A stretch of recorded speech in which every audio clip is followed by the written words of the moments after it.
প্রধানমন্ত্রী তারেক রহমানের আগমনের প্রস্তুতি খবর জানাতে ত্রিশাল থেকে যুক্ত হচ্ছেন আমাদের সহকর্মী জাহাঙ্গীর আলম। জাহাঙ্গীর, প্রধানমন্ত্রীর আগমনে কেমন প্রস্তুতি সেখানে দেখতে পাচ্ছেন, নেতাকর্মীরা এসেছে কিনা বিস্তারিত জানাবেন।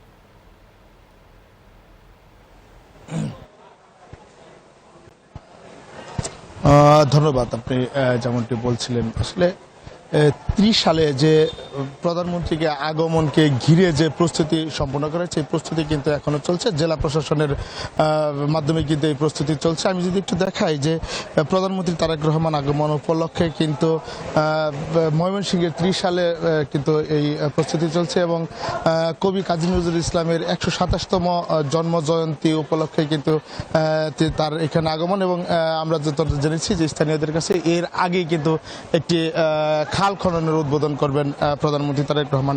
আমি যদি একটু দেখাই যে তারেক রহমান যেখানে আসবেন সেই মঞ্চ কিন্তু প্রস্তুতের কাজ প্রায় সম্পূর্ণর দিকে এবং তারা কিন্তু কাজ করছে এবং জেলা প্রশাসনের পক্ষ থেকে কিন্তু তাদের এই যে কাজ সেটি কিন্তু সম্পন্ন করছেন এবং আইন শৃঙ্খলা বাহিনীও কিন্তু মোতায়েন করা হয়েছে এবং আমরা যতটা জেনেছি যে প্রধানমন্ত্রী তারেক রহমান সকাল ৯টায় কিন্তু ঢাকা থেকে সড়ক পথে কিন্তু রওনা হবেন এবং 12টায় বৈলরে একটি খাল খননের উদ্বোধন করবেন এবং এরপর বেলা 3টায় কিন্তু কবি কাজী নজরুল ইসলামের যে ২৭তম জন্মজয়ন্তী সেই জন্মজয়ন্তী কিন্তু উদ্বোধন করবেন এবং এরপরে নেতাকর্মীদের সাথে আলোচনা করে 6:30টায় তিনি কিন্তু এখান থেকে ঢাকার দিকে যাবে। তো এই ছিল আমার কাছে ময়মনসিংহ থেকে সর্বশেষ তথ্য। মেঘলা।